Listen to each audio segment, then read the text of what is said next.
Welcome to pebbles. அனைவருக்கும் இனிய பொங்கல் திருநாள் நல்வாழ்த்துக்கள். நம்ம இன்னைக்கு செய்ய போகிறது சர்க்கரை பொங்கல். இது வந்து ரொம்ப ஈஸியாக பண்ணலாம். குழந்தைகளுக்கு எல்லாத்துக்குமே சர்க்கரை பொங்கல்னால் ரொம்ப பிடிக்கும். தேவையான இன்க்ரீடியன்ட்ஸ் என்னங்கிறத பார்த்துடலாம். பச்சரிசி 150 கிராம்ஸ், பாசிப்பருப்பு 25 கிராம்ஸ், முந்திரி சிறிதளவு, பால் வந்து கொஞ்சமாக எடுத்துக்கோங்க, ஏலக்காய் 4, திராட்சை கொஞ்சம், வெல்லம் வந்து 1/4 கிலோ.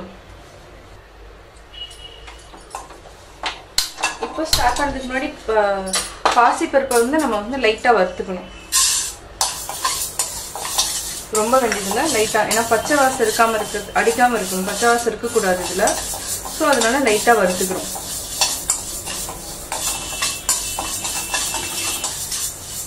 நல்லா அந்த வறுத்ததுக்கப்புறம் லைட்டாக அந்த ஸ்மெல் வரும், நல்லா பாசிப்பருப்பு ஸ்மெல் வந்து நல்லா தெரியும் நம்மளுக்கு. லைட்டாக ப்ரௌனிஷாக வந்ததுக்கப்புறம் நம்ம எடுத்துடலாம். பாசிப்பருப்பு நல்லா ஓரளவுக்கு நல்லா ப்ரௌனிஷ் ஆகிடுச்சு. இப்போ நம்ம எடுத்து இதை வந்து தனியாக வச்சுக்கணும்.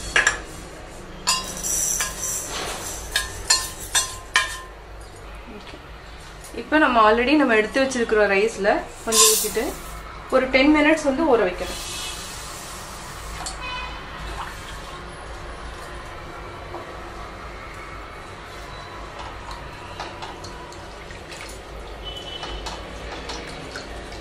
இது 10 மினிட்ஸ் ஊறி நம்ம எடுத்து அதில் பொங்கல் பானையில் கொட்டுறப்போ நம்ம ஒரு வாஷ் பண்ணிக்கலாம். அது வரைக்கும் இந்த ரைஸ் வந்து ஊறணும். இப்போ நம்ம சர்க்கரை பாகு ரெடி பண்ண போகிறோம். சர்க்கரை பாகு ரெடி பண்ணுறதுக்கும் தண்ணி கொஞ்சம் ஊற்றணும். தண்ணி ஊற்றிட்டு வெல்லம் ஆல்ரெடி இந்த உடச்சி வச்சுருக்கோம், இதை எடுத்து அப்படியே நீங்கள் போட்டுடலாம்.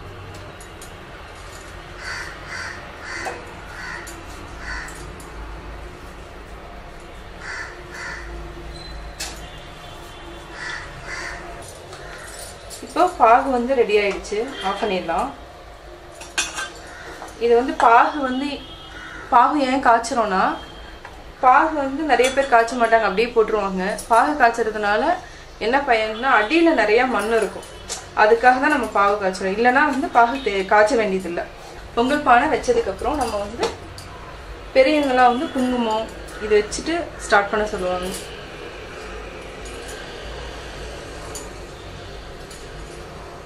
உங்களுக்கு எவ்வளோ சைடு வேணுமோ அவ்வளோ சைடு இது பண்ணி வச்சுக்கோங்க.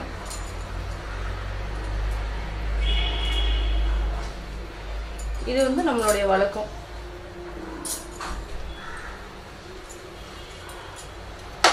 சாமியை கும்பிட்டு நம்ம பொங்கல் ஆரம்பிக்கிறோம்.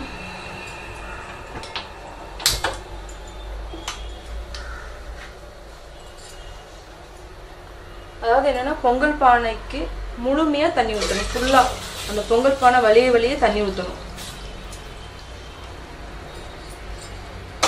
ஃபுல்லாக நான் தண்ணி ஊற்றிட்டேன். இது நல்லா கொதிக்கணும். தண்ணி கொதிக்கிற ஸ்டேஜில் நீங்கள் கொஞ்சமாக தண்ணி இதில் எடுத்து வச்சுக்கோங்க. தனி பாத்திரத்தில் கொஞ்சம் தண்ணி எடுத்து வச்சுக்கோங்க. இந்த மாதிரி குழிக்கரண்டி யூஸ் பண்ணுங்க, அதுதான் உங்களுக்கு கொஞ்சம் யூஸ்ஃபுல்லாக இருக்கும். இது கூட பாசி பருப்பு நம்ம எடுத்து வச்சுக்கிறோம், அதையும் இதுக்குள்ளே போட்டுடணும்.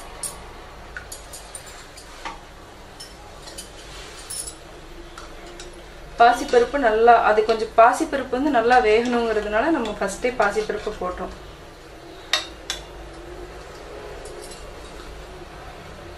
அதுக்கப்புறம் பால் நான் எடுத்து வச்சிருக்கேன், கொஞ்சமா பாலையும் நம்ம ஊற்றிடுவோம்.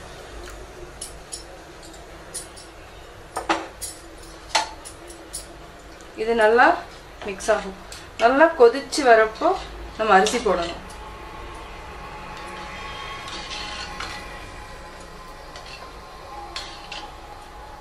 நம்ம ஏன் பால் ஊற்றுறோம்னா, பச்சரிசி வந்து என்னென்னா, நீங்கள் வயல்ல இருந்து விளைஞ்சு வந்த அரிசியில் வந்து என்னென்னா நல்லா பொங்கி வரும். இப்போ இருக்கிற அரிசியிலலாம் நுரை வர்றது கிடையாது, அதாவது பொங்கி வர்றது கிடையாது. ஸோ அதனால நான் பால் வந்து லைட்டாக ஆட் பண்ணிக்கிறோம். ஏன்னா பொங்கல்னால் பொங்கி வரணுங்கிறது தான் ஒரு இதுங்கிறதுனால நான் பால் கொஞ்சம் லைட்டாக ஆட் பண்ணுறேன். நம்ம அரிசி போடுறோம். அதுக்கு முன்னாடி கொஞ்சமாக நம்ம எடுத்து வச்சுக்கணும்.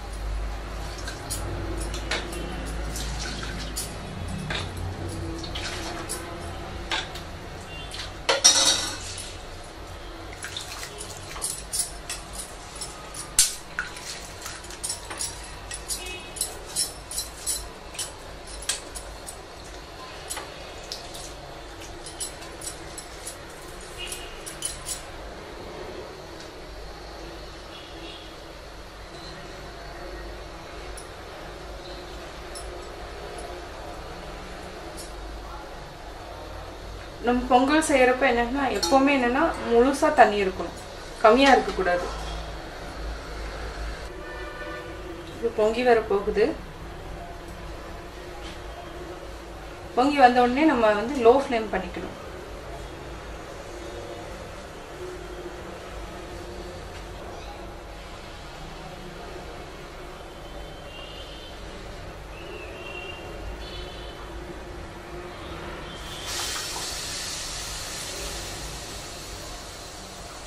இப்போ லோ ஃப்ளேம் பண்ணிட்டோம்.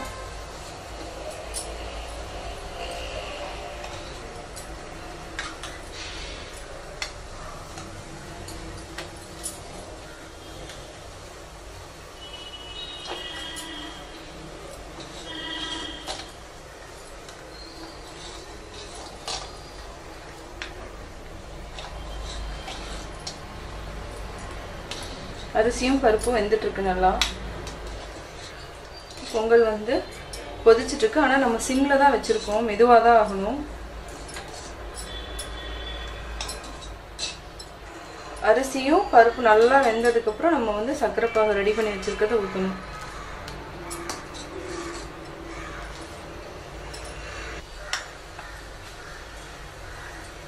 இப்போ அரிசி வந்து வெந்துருச்சு. நீங்க இந்த மாதிரி செக் பண்ணி பார்த்துக்கோங்க வெந்துருச்சா என்னங்கிறத. நல்லா வெந்துருச்சுன்னா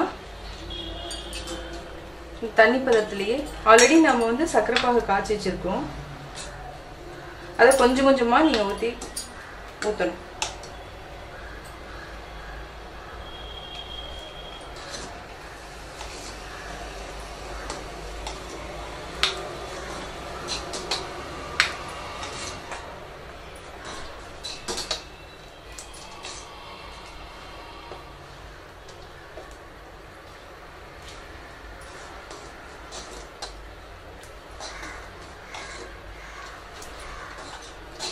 இப்படி நல்லா கலரிட்டே வாங்க, அடி பிடிக்காம இருக்கணும் மெயினா.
இந்த பாகு கீழே வந்து நிறைய மண் அது மாதிரி எல்லாம் இருக்கும், அதெல்லாம் நம்ம அடியில் அப்படியே நிற்கும்.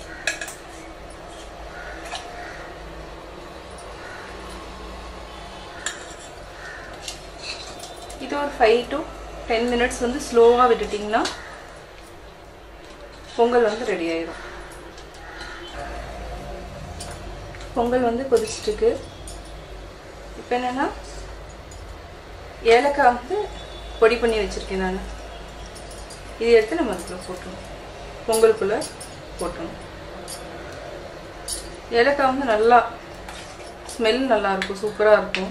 பாயாசம் பொங்கல் எல்லாத்துலேயுமே நம்ம ஏலக்காய் யூஸ் பண்ணுறோம். நல்லா பொங்கி வர டைம் இந்த ஸ்டேஜில் தான் நம்ம ஏலக்காய் போடணும். இப்போ பொங்கல் ரெடி ஆகிடுச்சு. இப்போ நம்ம வந்து என்னென்னா நெய் வந்து ஊற்றணும். நெய் வந்து பொங்கலுக்கு வந்து அதிகமாக தேவைப்படும், அப்போ தான் வந்து நல்லா டேஸ்ட்டு நிறைய கிடைக்கும். முந்திரி திராட்சையும் இப்போ தாளித்து போட்டு போகிறோம்.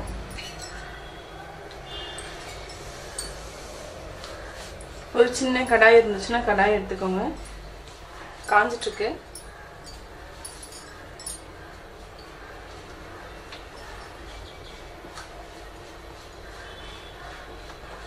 லோ ஃப்ளேமில் வச்சுட்டு கீ வந்து 100 grams கூட ஆட் பண்ணலாம். நான் வந்து 100 grams ஆட் பண்ணல, கம்மியாக தான் ஆட் பண்ணுறேன்.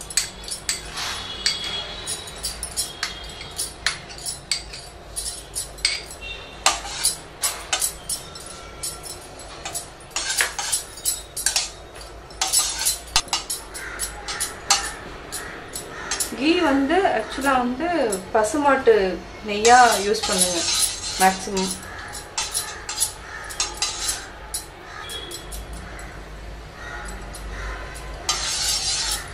முந்திரி போடுறோம். முந்திரி வந்து நல்லா லோ ஃப்ளேமில் வச்சுனா தான் உள்ளே இருக்கிறதுலாம் நல்லா வேகும். First low flame. திராட்சை வந்து என்னென்னா நம்ம வந்து லேட்டாக போட்டால் போதும், அது வந்து உடனே வந்து இதாயிரும். இது வந்து ஃப்ரை பண்ணுறதுக்கு கொஞ்சம் டைம் எடுக்கும். அதனால வந்து நான் ஃபஸ்ட்டு வந்து முந்திரி போட்டுறேன், அதுக்கப்புறம் நான் திராட்சை போட போகிறேன். ஓரளவுக்கு நல்லா ப்ரௌனிஷாக வந்தோடனே போட்டுருவோம். திராட்சை பாருங்க உடனே இதாயிரும். ஆஃப் பண்ணிடலாம். அதுலேயே வந்து இந்த சூட்லேயே வந்து இதாயிரும், திராட்சை வந்து நல்லா இதாயிரும். இப்போ திராட்சை முந்திரி ரெடி ஆயிடுச்சு. நம்ம வந்து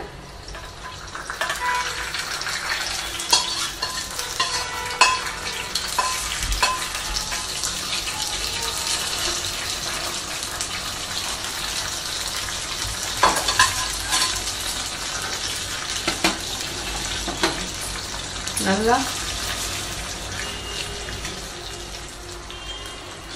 கீயோட நல்லா உள்ள நல்லா கிளறி விட்டுட்டுனா கொஞ்ச நேரம் வந்து ஆக்சுவலாக மூடி வச்சிருங்க.